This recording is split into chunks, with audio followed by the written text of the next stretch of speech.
Hi, my name is Laura McGee, and I'd like to welcome you to Leave Strong Divorce Coaching. Today we're talking about an issue that a lot of families have to deal with going through divorce, and an issue that might surprise some of you. What are you going to do with the family pet? It's a difficult issue sometimes. I mean, one of you might need to move into an apartment, and the children are now going back and forth between two homes. Should the pet move with you? It seems a lot of people decide that the pet actually belongs to the child and will flow with the children, but it simply doesn't work in every circumstance.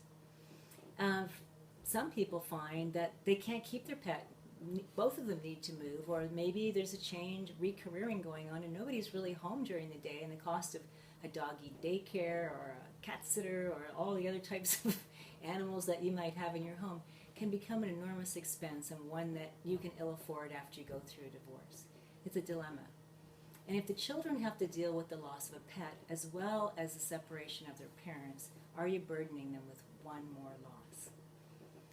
So these are the difficult decisions that can often actually form part of, believe it or not, parenting and custody discussions and negotiations.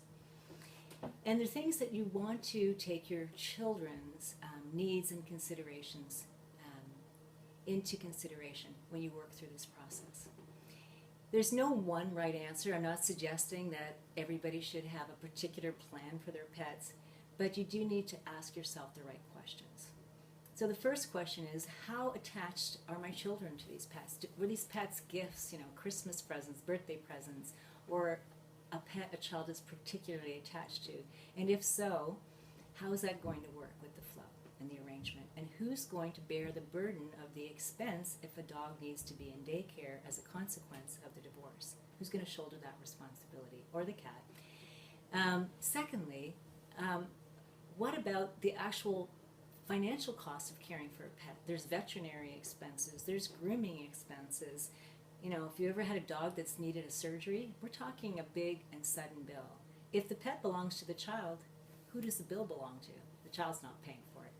You have to negotiate these considerations in advance.